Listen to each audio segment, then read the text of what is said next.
Welcome to Cultural Fluency Makers. I'm your host, David Wellisch. Each week, we welcome leaders to share how they stay ahead of the ever-changing consumer landscape. With today's cultural transformation, top brands need to understand diverse consumer segments from Gen Z, Hispanic, and LGBTQ+, to gamers, wine enthusiasts, and basketball fanatics in Iowa. Their marketing strategies require them to keep the pulse on their consumers, but also their brand in the category to continue to grow revenue for the long term. Cultural Fluency Makers is sponsored by Collage Group, the only cultural intelligence engine that provides brand and consumer insights on the why that drives consumer behavior and purchase decisions. Let's get started. I am so excited for this episode and very much look forward to a dynamic and insightful dialogue. With me today, a seasoned media executive, an icon in the digital media space known for his transformative leadership in the entertainment industry. With a career spanning over 2 decades, Peter has held key roles at AOL, NBCUniversal, Telemundo, driving innovative strategies that have reshaped how audiences engage with content. In 2017, Peter led the launch of Fluency Plus, a bilingual digital production studio. His forward thinking approach and commitment to inclusive storytelling and commercial innovation have earned him recognition as a trailblazer in the media landscape, consistently pushing boundaries to deliver compelling, culturally resonant content and championing the inclusive opportunities with brands. And the highlight for me is that we were longtime colleagues a while back when we both launched AOL Latino back in the day. He's now the EVP, Streaming and Data Product, Head of Diversity, Equity, and Inclusion at NBCU. Peter Blacker, welcome to the show. Thanks so much, and it's a real pleasure to be reunited with you. What's kind of crazy is when you say all those things, it makes me realize quite a long time has passed since we actually launched AOL Latino, but it still feels very fresh and near and dear to my heart. I remember the times, and it was so fun to be in the trenches together. Yeah. And so excited to be having this conversation. I mean, this gets us back to, I think, 2003 or of sorts, and so much has happened. So, Peter, why don't we start here, which is, the big question, given America's rapidly changing demographic and cultural landscape, what role does culture, diverse consumer, or even inclusive marketing play in NBCU's overall strategy? And there's so many different terms that really mean similar things. Yeah, I mean, it's when we think about just what is NBCUniversal's historic role within the country and within the culture and the moments that make up every single day of all the different communities that this country represents.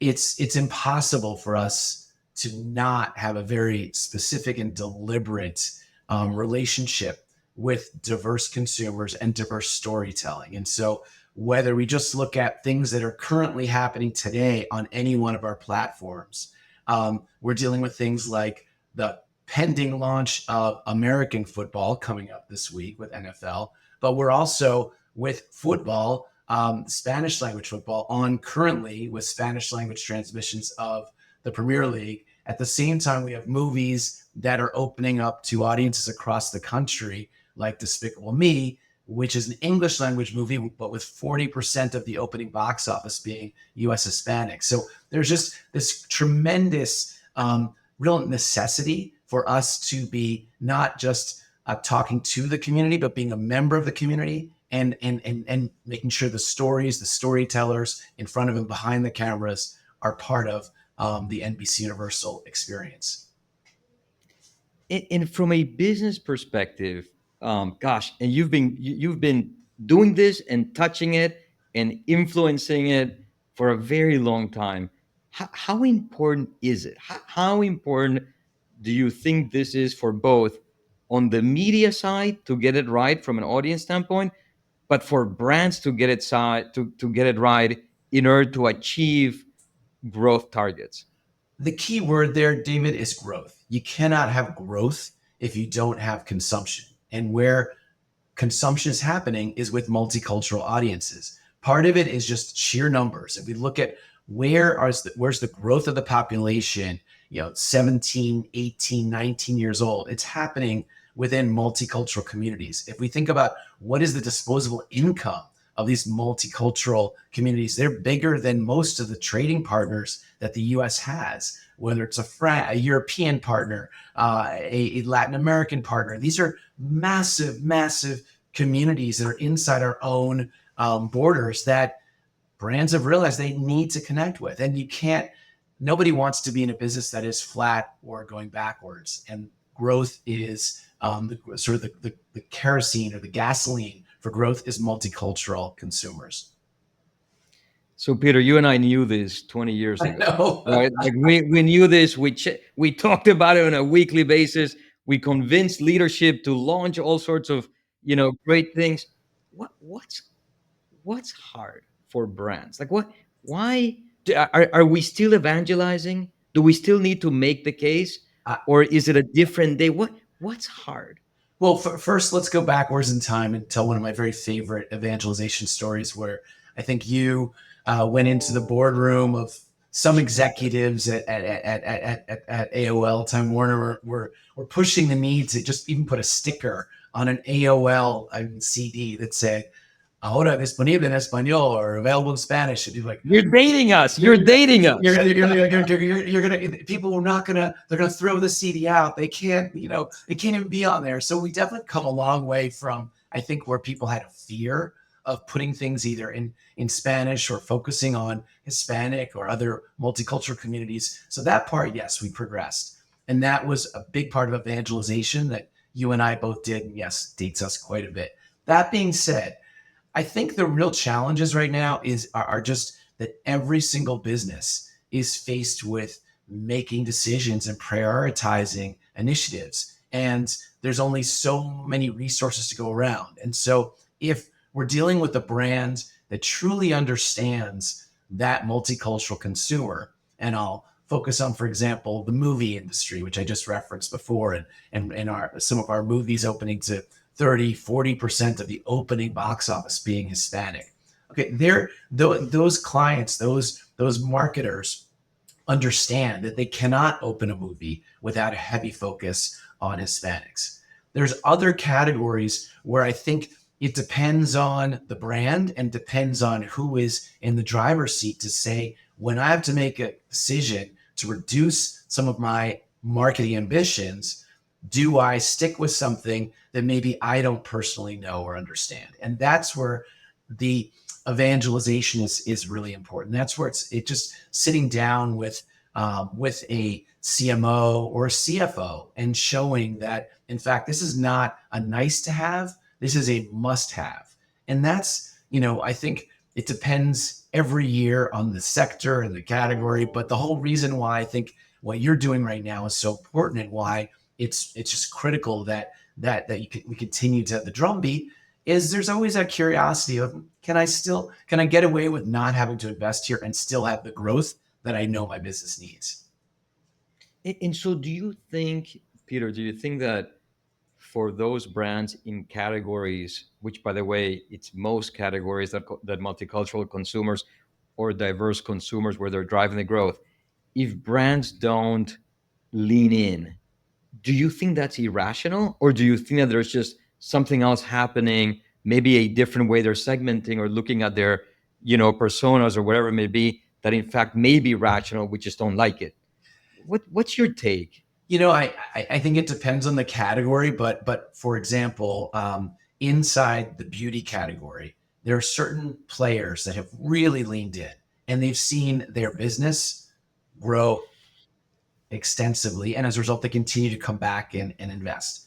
There's others that sort of walked away from the space, and their entire business is actually in jeopardy, not just the Hispanic segment. So I think, if I just zero in on like just the beauty category is one example, it's not necessarily that it's optional. In some cases, it is a prerequisite to have any sort of growth. So you would say this space is a growth imperative It is a growth for imperative. most consumer categories. It's well, we often refer to, we have, like every company, a bazillion slides that we love to share, and one of my favorites is, the growth engine of America is Yep. multicultural, and again, it's even if you I don't have a connection with the community, if you just look at the sheer numbers Yeah. are, this is where the growth of the country is, and it's fascinating that you and I have had these conversations for decades, as you referenced earlier. And it's not that brands don't want to be involved. I just don't think they always understand to the extent of which they need to be involved. And a lot of that is changing with streaming. I think streaming just breaks down so many of the walls that you and I encountered back in the day. I also think that today's consumer demands a level of authenticity, which just the word authenticity means you have to in some way address multiculturalism. That's interesting because it leads me to the next question. I think you've got the younger audience beginning to really drive some meaningful change in a way that maybe we were not perceiving it at the time when you and I were doing what we were doing at the time. So what has changed over the years? Like, again, you and I have been doing this. I've got a privileged I guess perspective of sitting at the center over 300 brands. But from where you stand, what has changed, and how do you see it evolving? Yeah, I would say, and I've had the privilege now of being at NBCUniversal for 19 years, so seen a couple of iterations of these plans, a large chunk of that time in the Telemundo side of the house. So definitely having that perspective as well. I'd say there's three things that I've noticed that are really changing the way that we approach the business. The first is what I said a little earlier about authenticity, and how do we reflect multicultural consumers on our screens, in our stories. And I think if I look backwards 19 years ago, there was a big yay, we did it, when we were able to have Hispanic faces in non-Hispanic places. So Telemundo's expected, but would you necessarily see Jose Diaz-Balart as he is today, like doing Yeah. NBC News in English, even though he also does it in Spanish? That level of real, true representation, authenticity has completely changed, and the consumers have shared it with us in our research, and probably the research you've done, where they're saying, I don't want just to have a face that might look like me or a member of my community. I want my story to be told. I want to be seen as the multi-dimensional person that I am. So I think that's the first bucket, is authenticity and representation. That's closely followed by a topic that used to be a huge area of debate, and continues to be something that is being addressed, which is the role of language. And in that, it's like, okay, how and when is utilizing Spanish language helpful to my marketing message? And we just did a really extensive multi-year study to look at, when is it appropriate to use Spanish language in your marketing message? And does it always have to be just adjacent to Spanish language shows? So Telemundo, primetime, okay, I'm going to run my car ad in Spanish. But is there a time and a place where I can run that auto ad in Spanish with something that is not in English, but I know, because of now the data and the first party profiles that an NBCUniversal has, that actually I'm getting to Peter Blacker, who actually would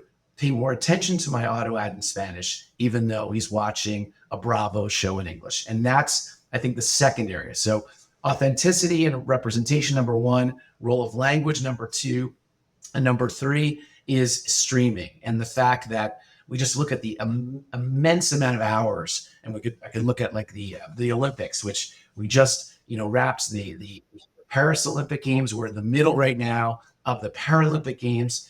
They're game changing, pun intended, in terms of the way that we are able to address multicultural storytelling, because the world that you and I first started working together in, it was very linear. Either you were watching a Spanish language show on a Spanish language network, or you were watching something in English. And it took there was a lot of friction to be able to switch between those two worlds. And the consumer was not used to that. So now that we're in a world where somebody literally navigates without even thinking about it, from the Peacock app into, from a Spanish language show to an English language program to a sports thing in English to another thing in Spanish, that from a marketer's perspective creates a whole new world of opportunity and makes us change the way that we approach our business.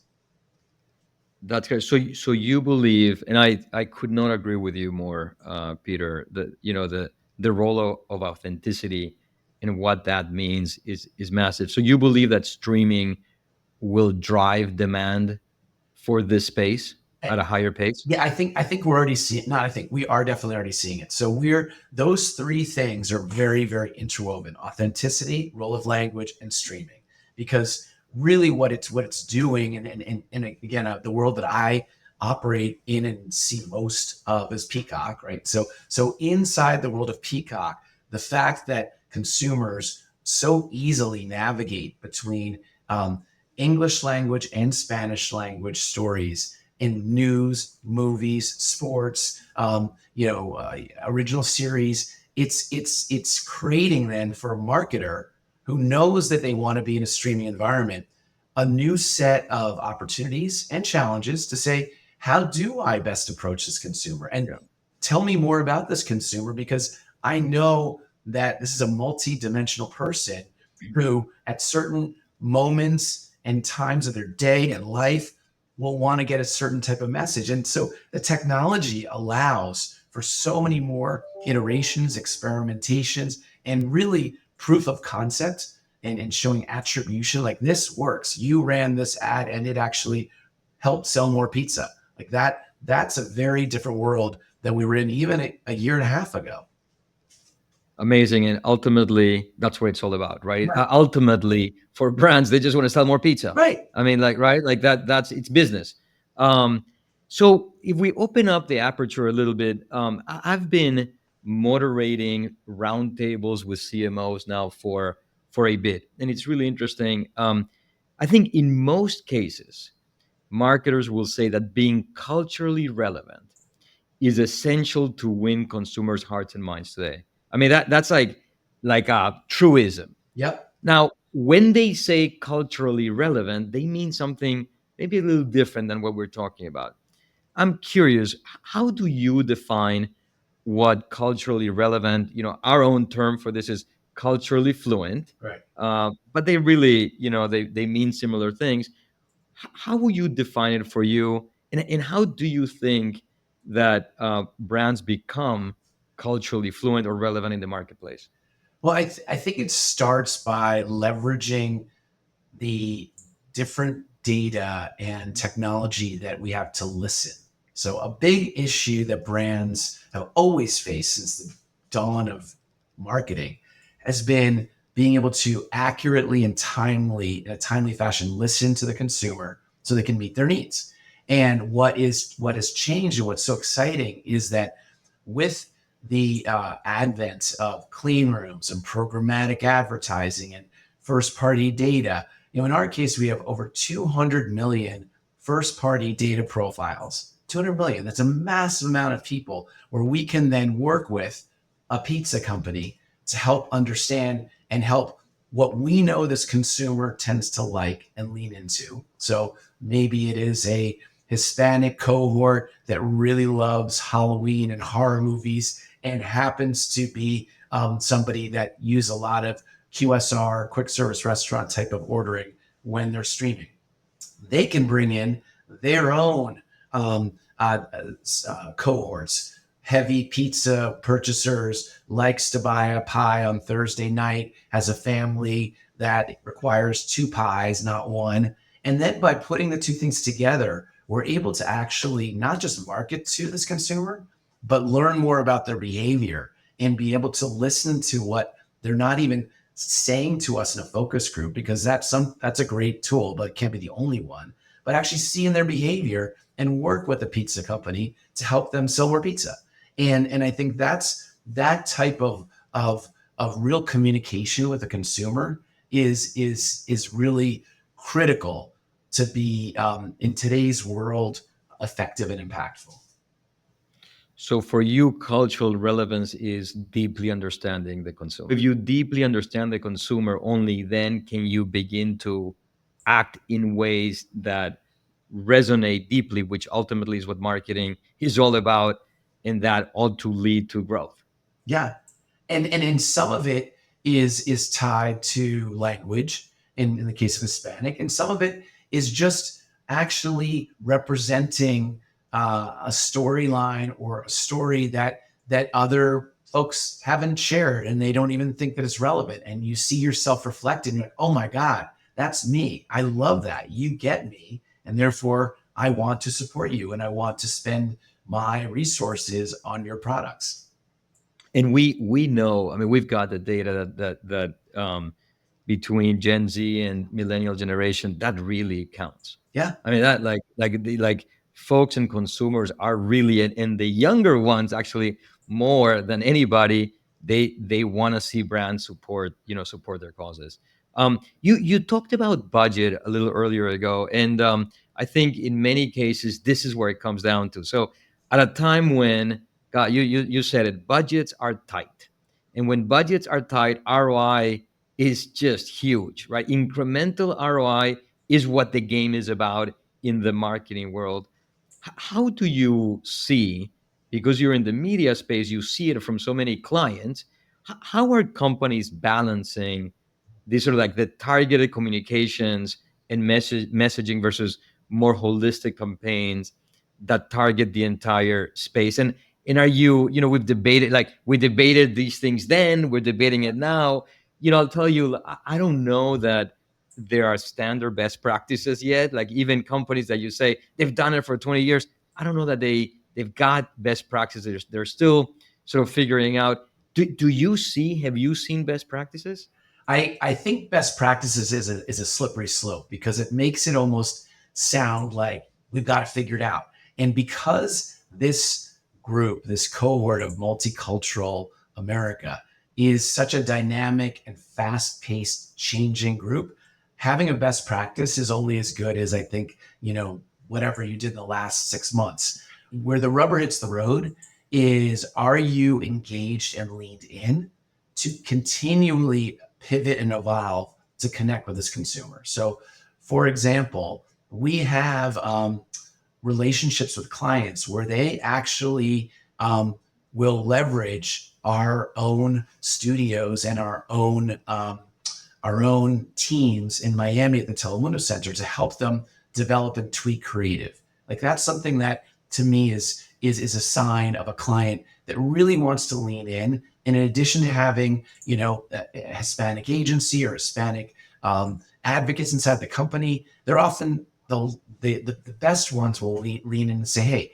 I want to do an updated Hispanic immersion. So come in with every best study you got, and then let's sit down and ideate on a wall, on a whiteboard, and come up with some really cool concepts and things that are fresh, that are new, built off the success of what we know from before. I think that would be as close to a quote unquote best practice, is investing not just the budget, but the time of your executive team to make sure that they're leaned in. Because if the Hispanic or multicultural marketing is its own island onto itself and not connected back to the overall brand push, then you're also, I think, going to be in a situation where we're not going to have the desired impact. So it needs to be connected and part of the larger overall push of a brand, but with its own narrative and own resources supporting it.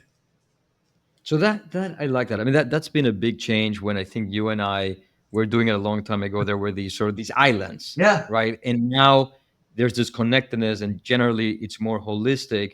So, but in your world, what you're seeing, if I'm understanding it right, is the focus and more that the processes have been laid out for ongoing learning and iterating. Yeah. I think that's really a key distinction is this need to constantly be learning and studying and leading in, which by the way, is not unique to multicultural, because I go back to my earlier point. It's all part of the streaming dynamic, which is really changing the way that consumers interact with media. So as you're learning and leaning into more of the streaming opportunities, well, the multicultural aspect of that is sort of, the other half of the yin yang, because you can't really talk about the streaming phenomenon and not look at who is streaming and what are their backgrounds and this spectrum of mixed identities. This real phenomenal, I guess, attention, deservedly so, on hyphenated communities. So Afro Latino, Asian Latino, Pan something, whatever, like but at scale. And then that's going back to your earlier question about NBC Universal. That's probably the most fun part about my job, is that we have such tremendous scale in all the different brands and genres that we represent, that even if we're talking about a community that may not be front and center to every brand, we have a very large segment of that community inside of NBC Universal, so we can learn and iterate together. You guys are very uniquely positioned in I think in that way, given the country's polarization and fragmentation, and that's where we are as a country. Yeah. And when we think about diverse consumers, it's not just race and ethnicity, right? It's gender, it's sexual orientation, and it's been interesting in the last couple of maybe in the last year to see some companies trying to lean in and facing challenges and backlash that has deeply affected their business. And now we're seeing some resistance from different cohorts. So backlash is a thing, and that is challenging. What do you see? How are you guys dealing with it? How do you think best in class companies deal with it? What are your thoughts?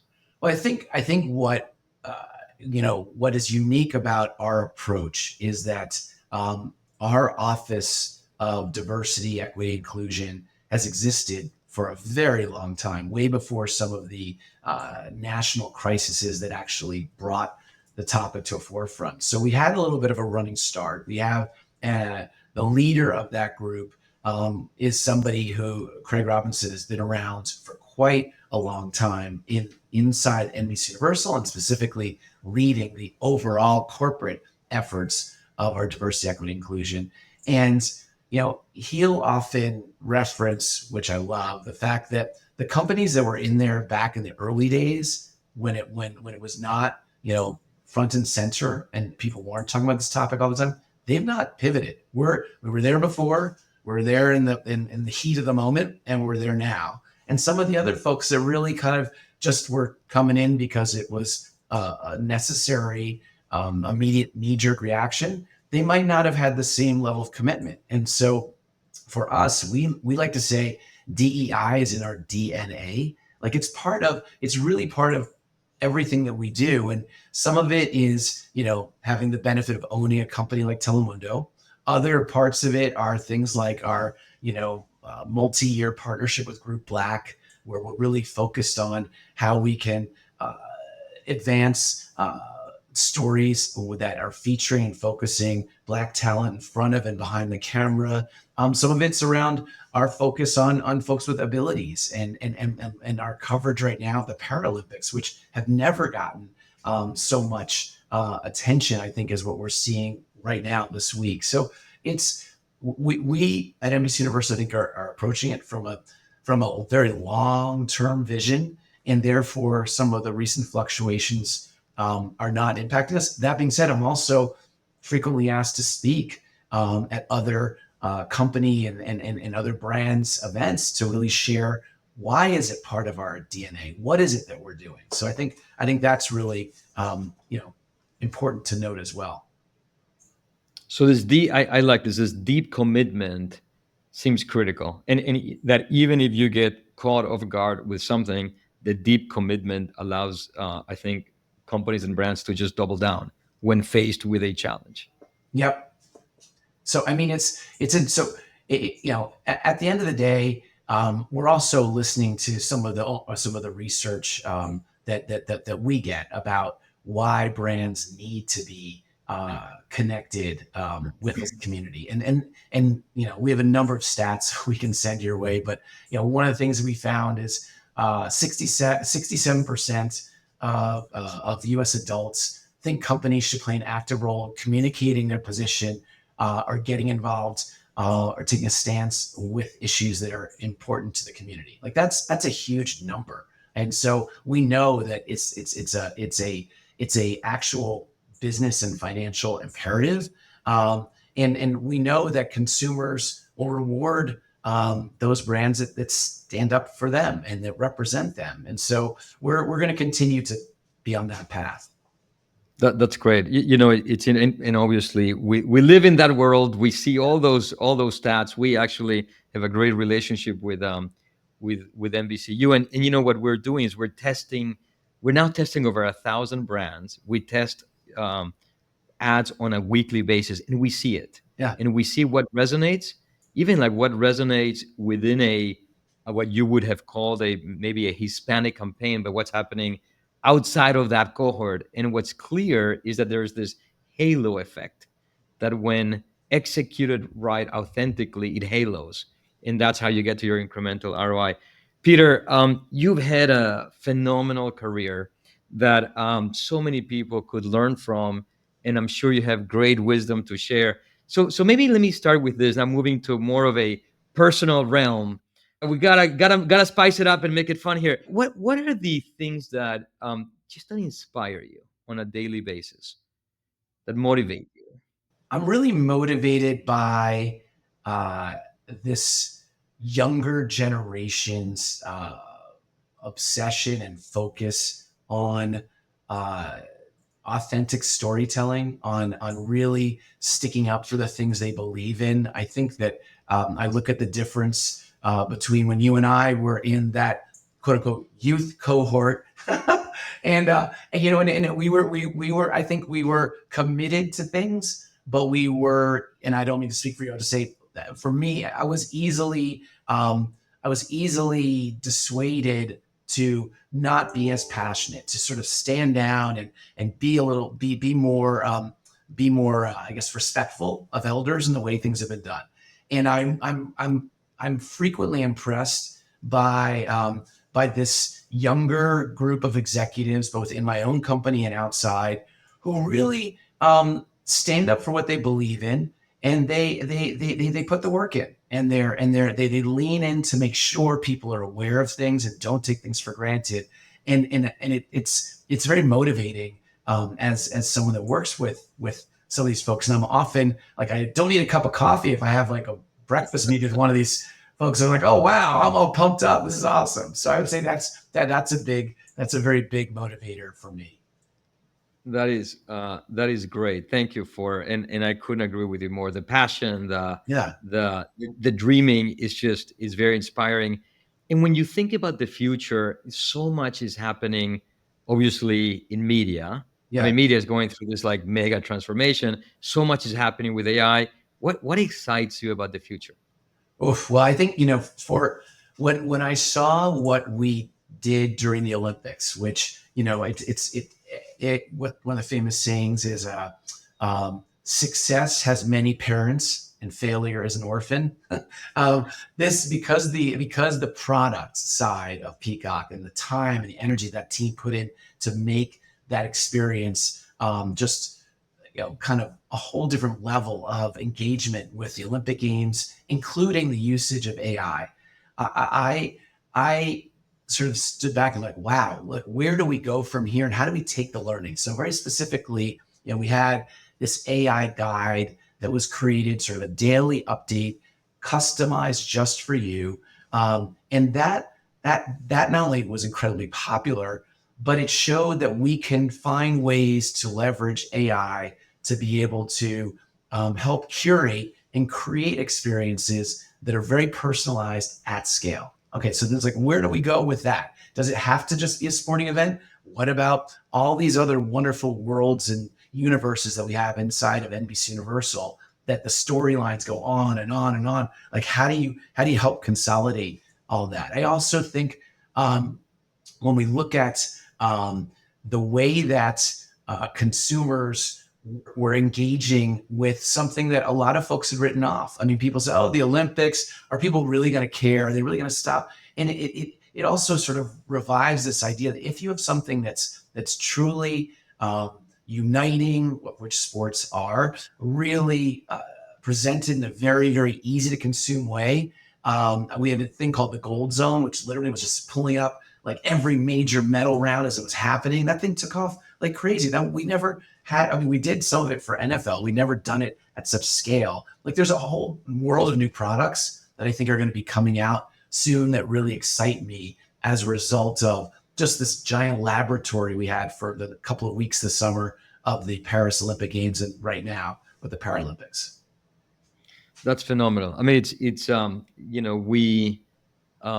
we see so much from every industry. I think the media industry is just going through so much, and it is exciting, and it's open for creativity and really dreaming it. Like what's next? Yeah, which is awesome. We were dreaming way back then, and it's great that that's still there. And this is one that I think our young audience would really appreciate it. If you could travel back in time and give your 20-year-old self advice, what would it be? What would you say to yourself? God, well, I would have spent more time with you in that office getting AOL to launch AOL Latino faster, quicker. Would not have taken as many pushbacks as you and I both faced on that. I think one of the comments someone once said to us, "Do those people even have computers anyway?" I think that was probably the I most remember that. I remember lines I've that. ever heard in my life. I'm like, what? I would love to take a page from the youth group that I just spoke of earlier. This really, leaning in with true. Not to say that I wasn't passionate, because I've always been passionate, but You were always I passionate. think I would have been. I think I would have been even a little bit even more accelerated in what I believed in and wanted to support. I also think that I would have probably, and it's funny because I was looking at I found an old calendar that was like in my garage, and I look at the amount of travel and trips that we did. I probably would have slowed down a little bit of the traveling because I look, I'm like, oh my God, I've lived on airplanes for way too long. So I'd say those are two things. One is spend a little bit more time not on an airplane, which I'm half kidding about that. And the other one is truly, just continuing to push for what you see and believe in, because oftentimes you can be right and others don't see it yet. And that's where the energy is, right? If So you I think, believe in it. I also think people, again, it goes back to what we opened up with. People want growth. People want opportunity. So if you have a storyline, or you have a character, you have a series or something that is going to help something grow, then raise the flag, because we're in a growth world. That's what people want. People want growth, and if we can find ways to help businesses, and sometimes it's the least likely connection. You're like, what does sushi have to do with a hardware store? Well, nothing. But maybe there's a lesson that can be learned from the sushi restaurant that we can apply to selling hardware. That's the type of things that we need to be, I think, thinking about. Super. My last question. So what do you do for fun outside of work? I really enjoy traveling, which is kind of ironic considering I just said I want to spend less time on airplanes. I have recently been enjoying doing some bike trips. So bike trips, because you just are able to see places at a slower pace, still cover more ground than you would walking, but really get a chance to go and interact. I had the privilege this summer of doing one in Italy where we ate and drank a significant amount, but biked even more. So it kind of all sort of leveled off. So that was my most fun adventure. That's great. I love biking. I also had the opportunity of doing Munich to Vienna Oh, years ago. wow. And it feels like you're in a painting, but you're totally right. At the end of the day, you can eat Yeah. because you're born it. Peter, where if people want to find you, where can they find you? Like LinkedIn. LinkedIn's the best place to find me. I'm a very active LinkedIner. I actually really enjoy my relationship with people through LinkedIn. So that's a good one. Fantastic. Peter, thank you. This has been fantastic. I know so many people will take advantage of our conversation, and I deeply appreciate our friendship, our relationship, and thank you for indulging me in this episode. No, and thank you. And I think what you've been doing since the day I met you is really helping be a beacon of light, of information, of a resourcing center for brands that really need help. And as we said from the beginning and said at the end, brands will continue to need to lean in and to learn, and they're going to need to do it with folks like you. So I really thank you for inviting me, but I also want to congratulate you on decades of work in this space and really making sure that this topic is evolving and something that people can easily understand and leverage to grow their business. Thank you very much. And thank you to our audience. If you learned something today or laughed or anything else, tell someone about the podcast. Again, Peter, thank you very much. This has been another exciting episode of Cultural Fluency Makers. See you next time. That's a wrap on another episode of Cultural Fluency Makers. Thank you for joining us. Please share your comments and what you would like to hear more about. Be as specific as possible. For show notes and more, please visit culturalfluencymakers.com. This show is proudly sponsored by Collage Group, unleashing the power of cultural intelligence to fuel brand growth. Please follow Collage Group on LinkedIn, and we will see you next week.